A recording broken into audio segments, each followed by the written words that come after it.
Indonesia, negara yang dikenal sebagai Zabur Khatulistiwa, kaya akan alam, hutan yang luas, dan lingkungan yang sejak lama menjadi sumber kehidupan bagi masyarakat.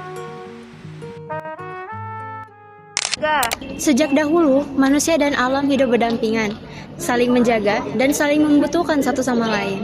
Lingkungan bukan sekadar tempat hidup, tetapi juga bagian dari keberlangsungan kehidupan itu sendiri. Namun, kondisi tersebut kini mulai berubah.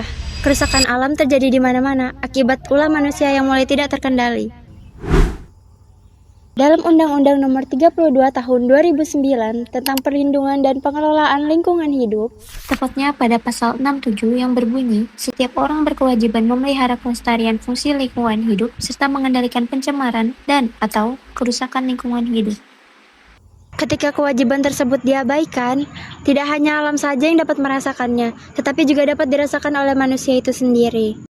Deforestasi atau hilangnya tutupan hutan dan pembalakan liar diduga kuat menjadi pemicu bencana banjir dan longsor di Sumatera.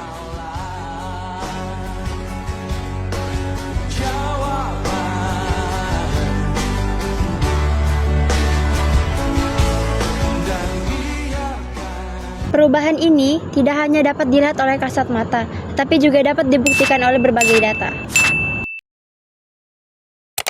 Berbagai data telah menunjukkan bahwa kerusakan lingkungan di Indonesia telah mengalami peningkatan dari waktu ke waktu. Peristiwa ini bukan hanya sekadar angka statistik, tapi merupakan bagian nyata yang dialami oleh masyarakat dalam kehidupan sehari-hari.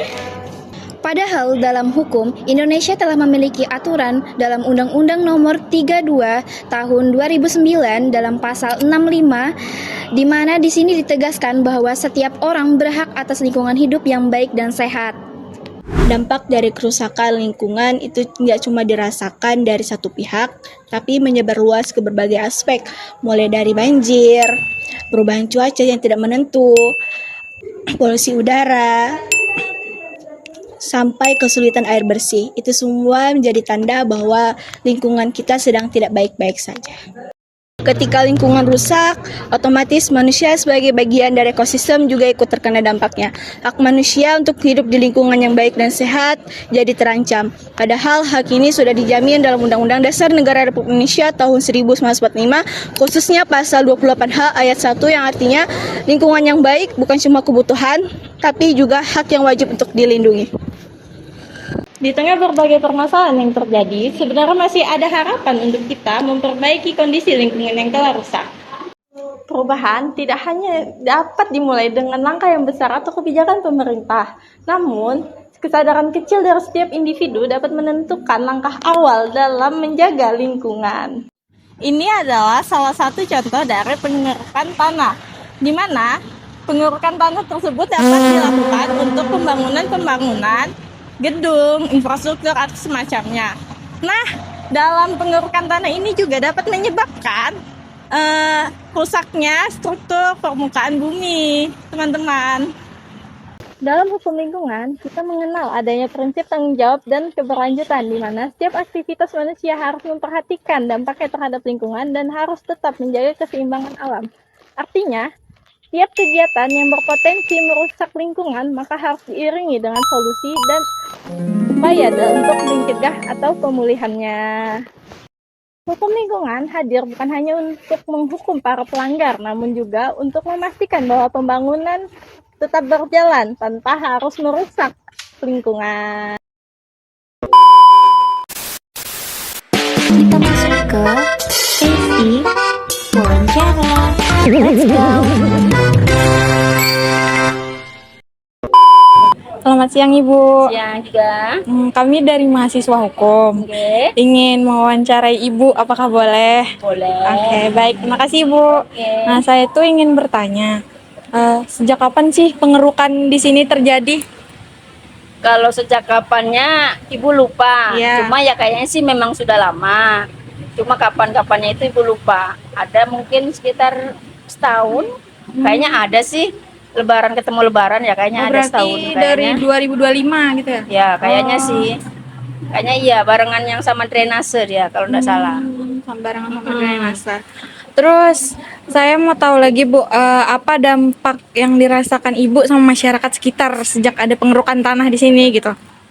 Ya dampaknya sih ya mungkin karena debu ya. Soalnya iya. kan namanya pengerukan tanah, jadi truknya itu kan ngelewatin rumah masing-masing gitu kan. Jadi mungkin debunya, polusinya dari knalpot truknya kan gitu. Terus kalau hujan itu kan bekasnya itu kan juga mungkin agak kena air nanti licin kan gitu. Dampaknya paling kayak gitu-gitu aja sih. Oh begitu ya Bu. Baik, terima kasih ya Ibu. Ya. Oke, jadi pertanyaan pertama, apakah sumber air sumur mengalami perubahan seperti menjadi keruh atau mengering karena sejak adanya pengerukan di sini? Kalau keruh sih memang air dari dulu memang keruh, tapi kalau untuk kering memang sekarang berkurang karena mungkin pohon-pohonnya kan sudah ditebang-tebang, udah digali kayak gini, jadi resapan airnya kan nggak ada. Jadi kalau air berkurang memang berkurang. Soalnya kan ibu tuh airnya memang ngebor, bukan air pump. Kalau air pump mungkin nggak ada pengurangan, tapi kalau air bor dia kan tergantung siklus hujan juga, tapi tergantung dari lahan-lahan di sampingnya gitu. Nah, Baik. kalau memang pengurangan ada pengurangan air. Oh, ada pengurangan. Nah, jadi sekarang keluarnya kecil, nggak kayak dulu besar. Dulu waktu lagi sebelah itu belum digali sih memang agak besar airnya kan. Soalnya masih banyak pohon-pohon, masih banyak hutan, jadi air hujan tuh kalau itu banyak resapannya. Sekarang kan nggak ada yang buat resapan. Baik. Oke, ini pertanyaan kedua. Selain itu, apakah pernah terjadi kejadian seperti longsor kecil atau genangan air yang berpotensi membahayakan? Oh, nggak ada. Oh, sejauh ini tidak ada. Nggak ada. Tapi waktu lagi sebelum ada drainase ada banjir. Tapi sekarang selama ada drainase jadi udah nggak banjir. Oh, gitu ya. Ya. Terus? Baik Ibu, mungkin ini aja dari saya. Terima kasih banyak Ibu ya Oke. atas waktunya. Sama-sama. Nah, misi Bu. Oke. Gini Bu ya, dalam ketentuan hukum, setiap kegiatan yang berpotensi menimbulkan dampak wajib memiliki izin lingkungan sesuai dengan Undang-Undang Nomor 32 Tahun 2009. Apakah Ibu sebagai masyarakat pernah diperlihatkan nggak Bu, dokumen kayak gitu Bu? Nggak pernah diperlihatkan dokumen izin atau dokumen ini mau gali mau apa enggak. Ya soalnya saya sendiri kan pendatang, jadi kan nggak tahu juga kalau sama yang orang sini asli. Kalau sama saya sih nggak ada ditunjukkan surat-surat untuk gali atau apa enggak. Makanya saya juga di sini pendatang. Nggak tahu kalau sama yang penduduk aslinya nggak tahu. Itu Jadi Ibu kayak sekedar pendatang aja ya Bu ya, belum pernah diperlihatkan Bu? belum pernah diperlihatkan. Dan nggak pernah diperlihatkan juga kayak apa perizinannya nggak pernah lihat juga. Cuman kayak sekedar kalau gali aja gitu ya? Ya gali aja. Udah gitu aja. Baik, baik sekian.